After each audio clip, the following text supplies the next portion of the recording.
qui a conduit la Côte d'Ivoire à la Coupe du Monde 2010 en Afrique du Sud.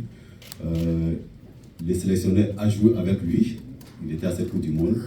Ensuite, il va présenter le nouveau staff, il dit le nouveau staff en griffe, parce qu'il y a eu un léger réaménagement au niveau des staffs techniques de l'équipe nationale. Ensuite, on aura la présentation de l'équipe qui va défendre les couleurs de la Côte d'Ivoire face à la Zambie et face au Tchad, au Cameroun. On terminera par la série de questions. S'il vous plaît, ça sera une question par personne. Bien avant de commencer, on va demander à chaque journaliste, chaque photographe de mettre son téléphone sous silence. Le confrère l'a dit tout à l'heure, le responsable de la communication de la FIF. Pas de direct, s'il vous plaît. Ne faites pas de direct parce que nous avons des engagements avec des partenaires. Donc, pas de direct, s'il vous plaît. Et pendant la conférence aussi, pas de photos. On a laissé le temps aux photographes de faire les images des menaces, donc pas de photos, s'il vous plaît. Merci. Et coach, nous allons vous laisser le temps d'introduire la conférence. Merci Ogé. Bonjour à toutes et à tous. J'espère que c'est pas le moment.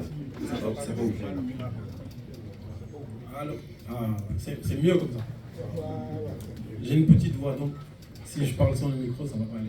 En tout cas, bonjour à toutes et à tous. J'espère que tout le monde se porte bien ici. En tout cas, nous, de notre côté, ça va bien.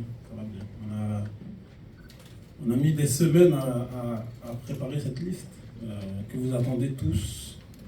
Et on espère qu'elle vous plaira. Comme l'a dit Ogé, avant de rentrer dans le vif du sujet et de vous dévoiler la liste, on voulait rendre un hommage à un monsieur qui a fait partie de la famille éléphant. Vous savez, quand on fait partie de la famille éléphant, c'est pour toujours.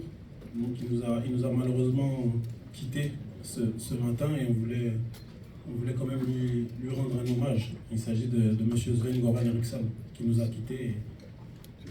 On voulait passer par le biais de cette conférence les condoléances à ses proches et leur souhaiter vraiment bon courage pour cette triste nouvelle. La deuxième chose que je voulais évoquer, c'est le changement d'entraîneur des gardiens qu'on a subi, on va dire, entre la trêve de juin et la trêve de septembre. Gérard Niang, malheureusement, n'a pas pu continuer à tenir place, rester à la tête des gardiens de l'équipe nationale pour la simple et bonne raison que son club a changé d'entraîneur et l'entraîneur n'a pas souhaité que Gérard soit absent le jour des trêves internationales, parce qu'il faut savoir qu'en France, dans le championnat de 3e division, quand il y a des trêves internationales, il n'y a pas de break pour ce championnat-là. Donc le club a finalement rejeté notre proposition de faire venir Gérard pendant les trêves internationales et on a changé et on a pris un entraîneur des gardiens que je connais très très bien pour avoir joué avec lui dans un premier temps et pour avoir entraîné les jeunes à Nice aussi avec lui, qui est Michael Fabre. Donc il nous rejoindra à partir de septembre et pour le reste de l'aventure, pour nos qualifications pour la prochaine CAN et les qualifications pour la prochaine Coupe du Monde également. Donc voilà les deux informations importantes qu'on voulait vous communiquer avant de passer à ce que vous attendez tous. Ce dont vous êtes tous là. Donc on va vous dévoiler la liste des 25 joueurs, en sachant que autant la trêve de juin, c'est une trêve qui est particulière parce que là c'est la fin de saison et les joueurs sont très très fatigués et on l'a vu sur nos 2 derniers matchs. Autant la trêve de septembre est particulière parce qu'on est encore en plein mercato. Donc pour certains joueurs, l'avenir n'est pas encore clair. Certains sont en attente pour un transfert, d'autres viennent d'être transférés, donc ils commencent à prendre leur premier pas dans leur nouveau club. Donc c'est une période qui est assez difficile. Donc on a essayé avec le staff de faire un groupe avec les joueurs les plus en forme sur le plan physique, déjà qui est très très important, mais aussi sur le plan sur le plan mental, parce que quand vous êtes joueur, c'est pas facile d'être dans une période de mercato. Vous êtes toujours à l'attente de savoir si votre manager vous a trouvé une porte de sortie ou pas, si votre club est tombé d'accord avec votre futur club. Donc c'est une période qui est très très difficile, et par rapport à ça, on a voulu faire un groupe où on a décidé de prendre les joueurs les plus frais physiquement et les plus frais mentalement. Voilà pourquoi on est parti sur cette liste de 25. Donc on va commencer par les gardiens de but. Donc on a 3 gardiens de but pour ce rassemblement seront Yaya Fofana. Vous connaissez tous, hein, j'ai plus besoin de le présenter. Koné Mohamed aussi, qui fait partie de ces joueurs qui ont été transférés pendant ce mercato, mais son transfert est arrivé très très vite et c'est très très bien adapté à son nouveau club. Et Sangaré Badra Ali. Voilà pour les 3 gardiens. Au niveau des défenseurs maintenant, on aura avec nous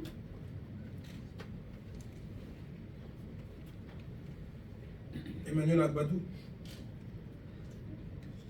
Stade de Reims.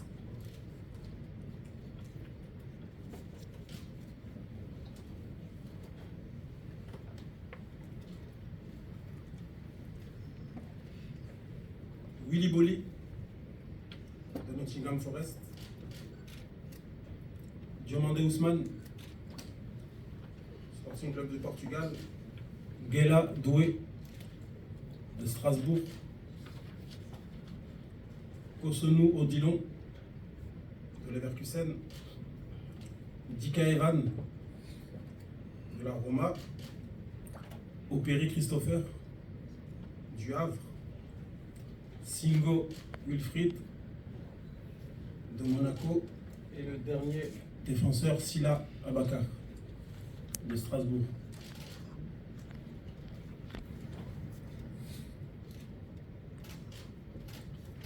Au niveau des milieux de terrain, maintenant, Diomandé Mohamed de Glasgow Rangers. Dorgelès Mao de North Island. Franck Kessier d'Al-Ali en Arabie Saoudite. Ibrahim Sangaré de Nottingham Forest. Et Jean-Michael Seri, qui vient fraîchement d'être transféré en Arabie Saoudite à Al-Orouba. Donc voilà au niveau des milieux de terrain. Pour les attaquants maintenant, Simon Dingra, Brighton. Jackie Teoumar de Reims. Amad Diallo de Manchester United. Gaëtan Evan de Nice. Sébastien Haller de Dortmund. Christian Kwame de la Fiorentina. Emmanuel Latelat de Middlesbrough et Traoré Béni de Bâle. Voilà pour la liste des 25 joueurs retenus pour la prochaine trêve internationale. Ok, merci coach. Ceci étant, nous allons passer à la série des questions-réponses. Comme je l'ai dit tantôt, c'est une question par personne. On va tenir dans l'intervalle de 15 à 20 minutes. C'est une question par personne. Et uniquement que sur le match, sur les 2 matchs, je vais dire. Diom Aoutou, là. Il y a 2 micros. Voilà, le deuxième micro est où?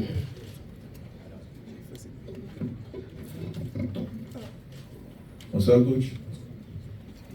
Coach, qu'est-ce qui a milité en faveur de Sébastien Haller qui, on le sait, n'a pas de temps de jeu avec Dortmund? Qu'est-ce qui peut justifier sa sélection avec les éléphants?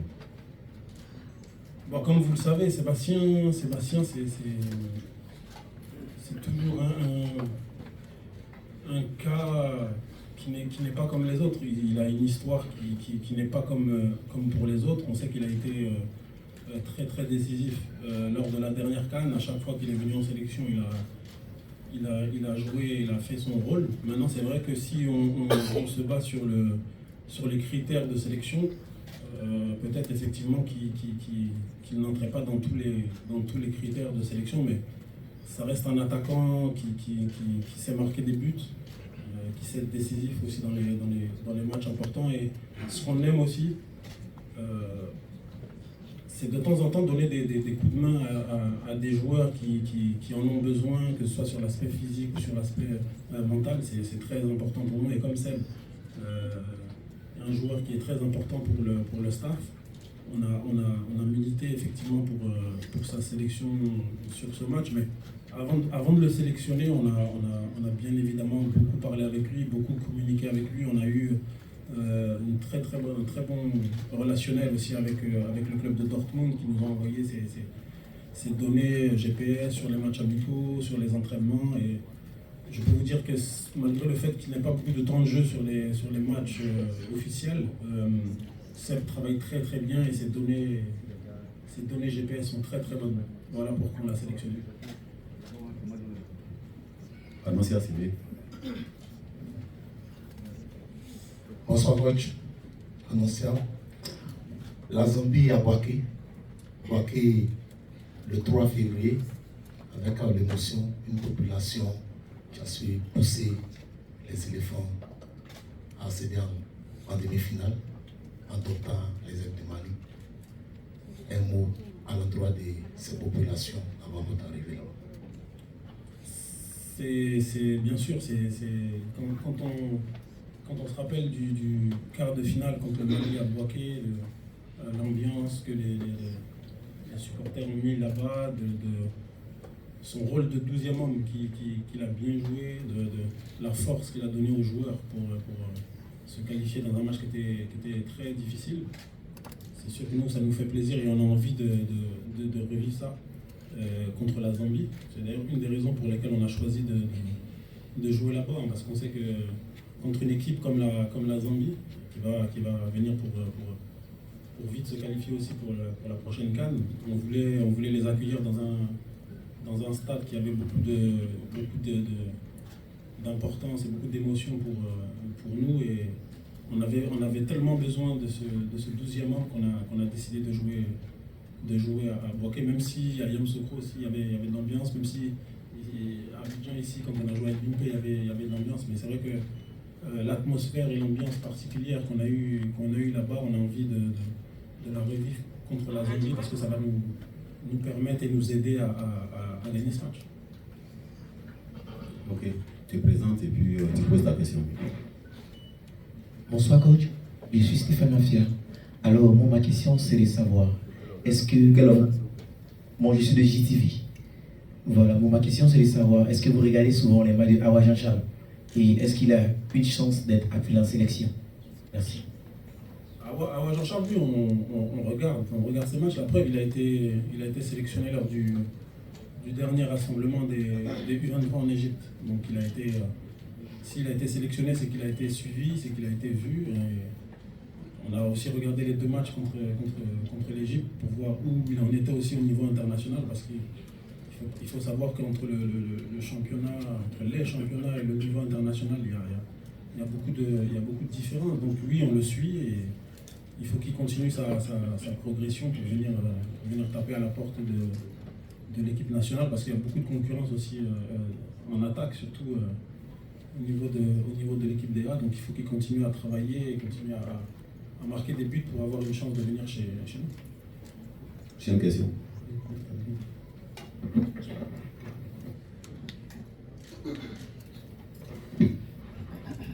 Bonjour coach, je suis Cyprien Kwasi pour Abidjan.net. Coach, on n'a pas vu dans votre sélection, c'est que quand on le sait, joueur qui galvanise beaucoup ses camarades lorsque les matchs souvent serrés. Est-ce qu'il est blessé ou est-ce qu'il n'a pas été appelé? Pourquoi? Nous, faut savoir qu'on parle beaucoup avec les joueurs avant de les sélectionner. Et comme je l'ai dit avant de donner la liste, on est dans une période de mercato qui est particulière et qui est difficile à gérer, à savoir que Seko était à Al Nasser et qu'il était en instance de départ, donc il n'a pas eu de préparation. Il ne s'entraînait pas avec le groupe, il s'entraînait à part, dans le même cas que Ghislain Conan d'ailleurs.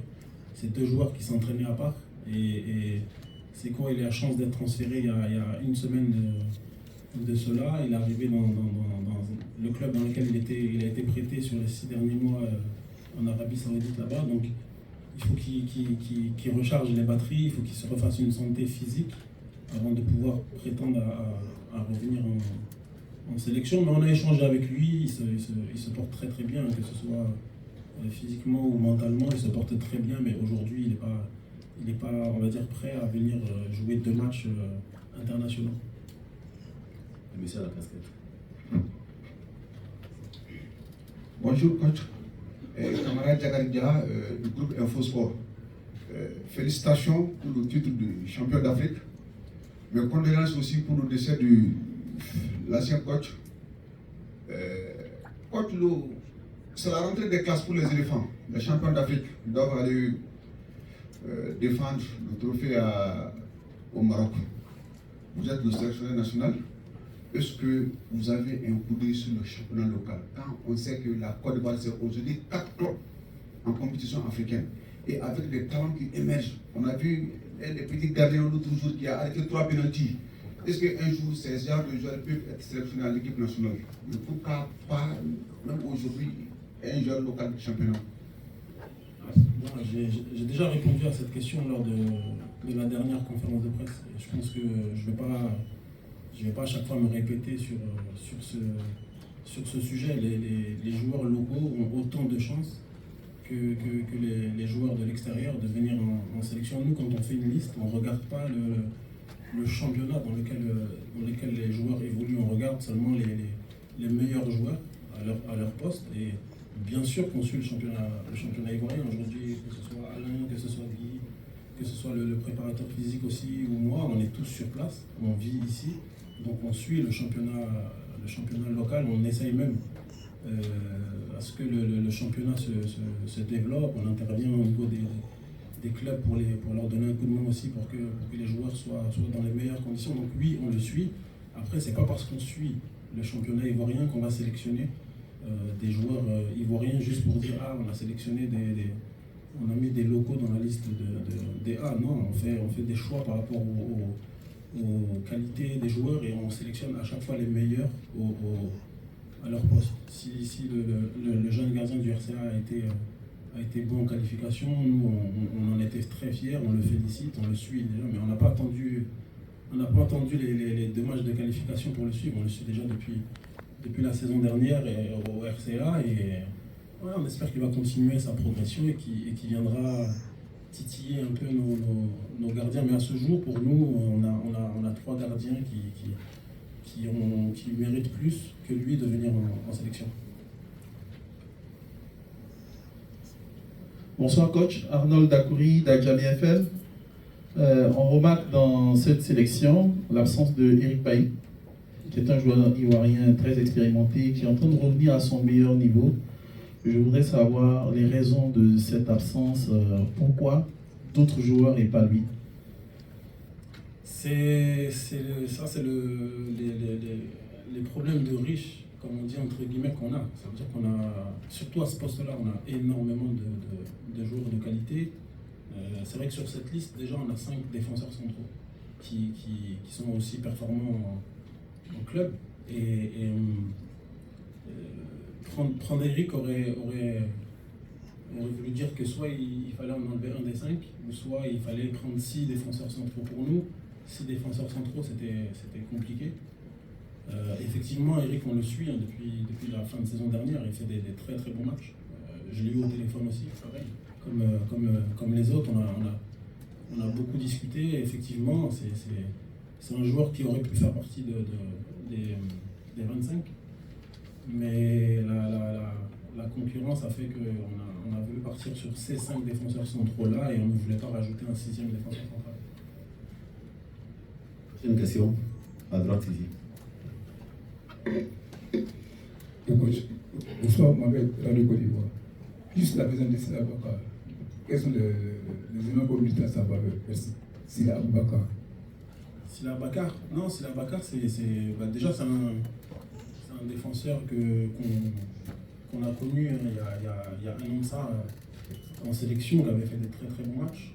Après, il a eu un transfert à Strasbourg qu'il a eu beaucoup de mal à digérer, où il était moins performant, il était même en sélection, son dernier match, on n'a pas forcément eu le Abakar Sila qu'on aime. Mais cette saison, il revient très très très bien. Moi, j'ai eu la chance d'aller le visiter à Strasbourg, parce qu'il travaille avec un coach que je connais très très bien. Et je l'ai trouvé vraiment, vraiment en jambes. Je l'ai trouvé bien, même mentalement, dans la tête, il était très très bien. Je pense qu'il a digéré son gros transfert à Strasbourg et il est revenu en début de saison avec beaucoup de fraîcheur. Il a encore fait un gros match hier. Donc, quand on a eu